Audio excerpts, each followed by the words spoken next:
ప్రజలు కూడా ఎప్పుడూ ఈయనటువంటి విజయాన్ని కూడా విక్టరీ ఇచ్చారు. 93% స్ట్రైక్ రేట్, ఎవరు ఊహించినటువంటి విజయం ఇది. అయితే ఈరోజు మేము కూడా ఎంత తొందరలో రెక్టిఫై చేయగలిగే ప్రయత్నం చేస్తున్నాం. ఒక పక్క అమరావతి, ఒక పక్క పోలవరం, ఇంకో పక్క విశాఖపట్నం స్టీల్ ప్లాంట్ని ఒక ప్యాకేజ్ తీసి మళ్ళా రివైవ్ చేయడం, విశాఖపట్నం రైల్వే జోన్, ఇండస్ట్రీస్ కూడా డొమెస్టిక్ ఇన్వెస్ట్మెంట్ ఈ సంవత్సరంలో హైయెస్ట్ ఆంధ్రప్రదేశ్ రావడం, ఇవన్నీ కూడా చేసుకుంటున్నాయి. ఈరోజు నేను వచ్చింది ఇక్కడికి వచ్చినప్పుడు 5-6 మంది మంత్రుల్ని 7 మంది మంత్రులు కలుస్తున్నాను. ఒకటి ప్రహ్లాద్ జోషిని కలిచాము. Andhra Pradesh integrated clean energy policy ఒకటి తీసుకొచ్చాము.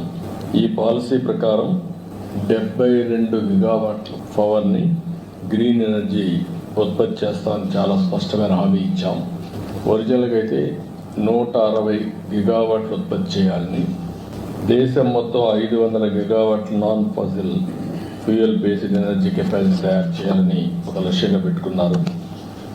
ఆ లక్ష్యాన్ని మేజర్ చంక్ ఆంధ్రప్రదేశ్లో వచ్చేట్టుగా మేము ఒక ప్రోగ్రాం పెట్టుకొని ముందుకు పోతున్నాం.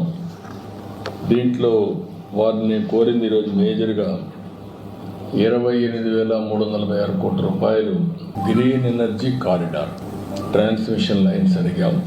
ఇది చాలా అవసరం.